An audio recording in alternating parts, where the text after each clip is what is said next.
Imagine this. Florence, 1478. The city is a dazzling jewel of the Renaissance, and at its very heart are the Medici brothers, Lorenzo and Giuliano. They're not just bankers, they're rock stars of their time, patrons of art, and the de facto rulers of the city. But power, as we know, breeds jealousy, and in the shadows, a rival family, the Pazzi, seethed with resentment. They weren't alone. Their ambition aligned with the Archbishop of Pisa, and even the Pope himself, Sixtus IV, who all saw the Medici as an obstacle to their own power. Together, they hatched a plan so audacious, so sacrilegious, it would send shockwaves through all of Christendom. Their goal, not just murder, but the complete annihilation of the Medici dynasty in a single, bloody strike. And they chose the most sacred place and time to do it. Florence's magnificent cathedral, the Duomo, during the holiest moment of Easter High Mass. It was April 26th. The Duomo was packed, the air thick with incense and prayer. As the priest raised the host, signaling the moment of communion, it was the prearranged signal. A group of assassins lunged.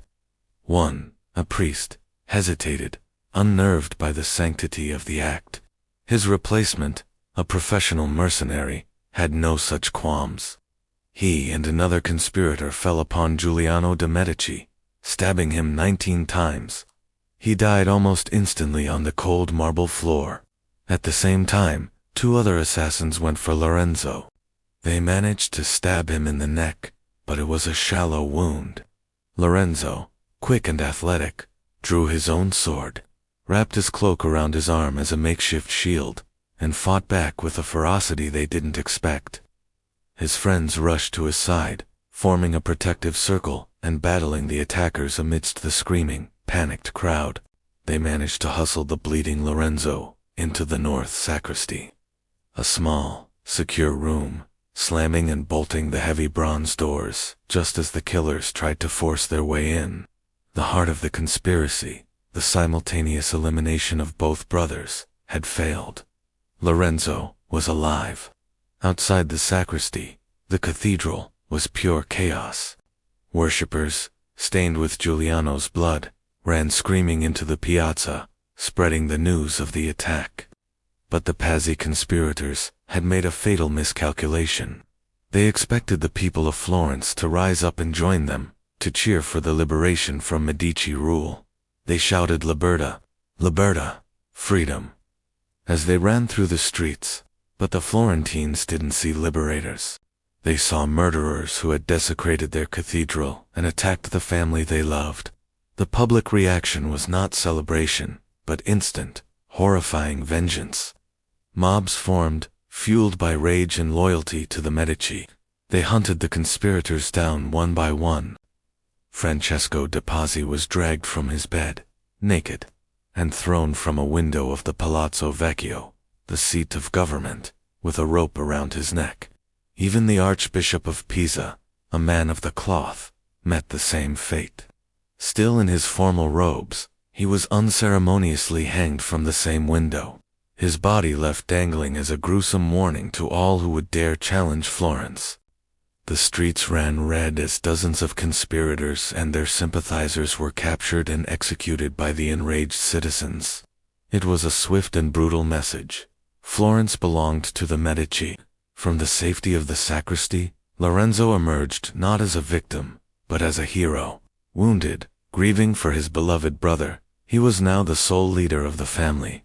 The city rallied around him, their loyalty sealed in blood. The failed plot had backfired spectacularly, but the drama was far from over.